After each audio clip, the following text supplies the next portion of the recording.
Hello friends, pinch to taste ચેનલમાં આપનું સ્વાગત છે. Beat the heat. બહુ જ ગરમી પડે છે ખરું ને?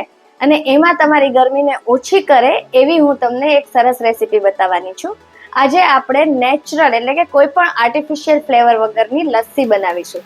ઘણા બધા મને વ્યુઅર્સની એવી ડિમાન્ડ આવી હતી કે અમારાથી બહાર જેવી લસ્સી નથી બનતી, ખૂબ જ પતલી બની જાય છે. તો આજે હું તમને એવી એક સિક્રેટ ટિપ્સ આપીશ. સાથે સાથે ખૂબ જ સરસ અને એવી ટેસ્ટી લસ્સી જોવા માટે મારી ચેનલને સબસ્ક્રાઇબ કરવાનું ભૂલશો નહીં. સૌથી પહેલા અહીંયા મેં ફૂલ ફેટ દહીં લીધું છે, 2 કપ જેટલું દહીં લીધું છે. એને આપણે બીટ કરવાનું છે.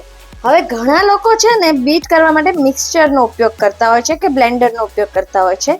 અહીંયા આપણે દહીંને આવા વિસ્કથી જ આપણે એને બીટ કરીશું. સિવાય કે તમારી પાસે આ ન હોય તો તમે સાદી ઝેરણી પણ લઈ શકો છો. હવે અહીંયા મેં 2 કપ જેટલું દહીં લીધું છે. એની અંદર અડધો કપ આપણે ઘરની જ દળેલી ખાંડ નાખીશું.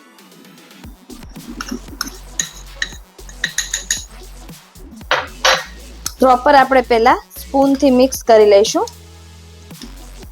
હવે આપણે આનાથી બીટ કરીશું. તમે જોઈ શકો છો કે એકદમ સ્મૂથ આપણી કન્સિસ્ટન્સી થઈ ગઈ છે દહીંની. હવે આપણે જેટલી કન્સિસ્ટન્સી જોઈતી હોય એ પ્રમાણમાં થોડું પાણી એડ કરીશું. અહીંયા મને થોડું દહીં થીક લાગે છે એટલે હું થોડુંક પાણી એડ કરીશ.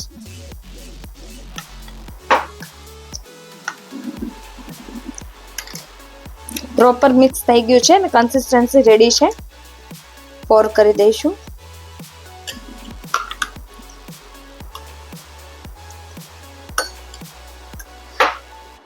થોડો એલચી પાવડર છે એ લઈશું.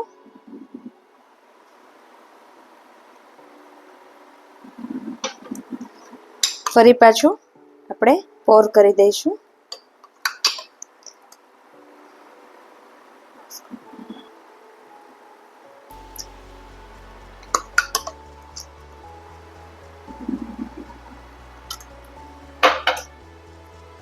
એકવાર આપણે સ્પૂનથી પ્રોપર મિક્સ કરી લઈશું.